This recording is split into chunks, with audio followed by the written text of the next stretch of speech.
Hi everyone, welcome back to Arnas kitchen channel. ఈ రోజు మనం పచ్చి రొయ్యలు బీరకాయ కర్రీ ఎంతో టేస్టీగా ఎలా చేసుకోవాలో చూద్దాం. సో లేట్ చేయకుండా వీడియోలోకి వెళ్ళిపోదామా.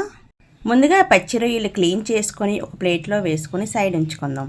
బీరకాయలు తీసుకొని అటు ఇటు మొదల్లో చివర్లో కట్ చేసుకొని పీలర్తోని పైన తొక్కంతా తీసుకోవాలి.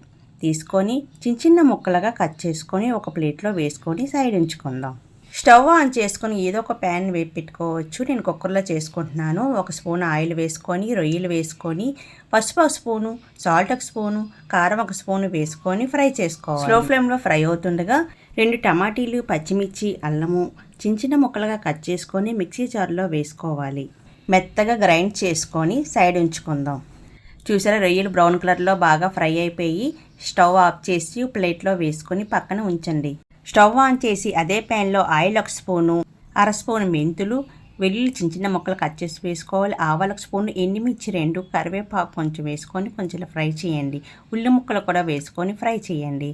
పసుపు ఒక స్పూన్, సాల్ట్ 2 స్పూన్స్ వేసుకొని ఒకసారి కలపండి. కలుపుకొని బీరకాయ ముక్కలు కట్ చేసి ఉంచుకున్నాం కదా, వేసుకొని ఒకసారి కలపండి. కలిపిన తర్వాత కారం ఒక స్పూన్ వేసుకొని ఒకసారి కలపండి. బీరకాయలో వాటర్ ఉంటుందండి. కొంచెం మగ్గిన తర్వాత మిక్సీ పట్టుకున్న పేస్ట్ కూడా వేసుకొని ఒకసారి కలపండి. కలిపేసి పైన మూత పెట్టండి. మూత తీసి చూడండి, వాటర్ అంతా ఆవిరైపోయింది, పైన ఆయిల్ తేలింది. ఇలాగ ఆయిల్ తేలాలండి.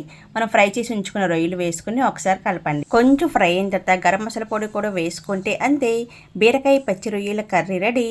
బీరకాయ పచ్చి రొయ్యల కర్రీ ఎంతో టేస్ట్గా ఉండే కర్రీ. ఒకసారి మీరు ట్రై చేయండి. ఎలాగుందో తప్పకుండా కామెంట్ చేయండి. ఈ వీడియో నచ్చినట్లయితే లైక్ చేయండి, సబ్స్క్రైబ్ చేయండి, ఎవరికైనా షేర్ చేయండి. మరొక కొత్త వీడియోతో కలుద్దామా.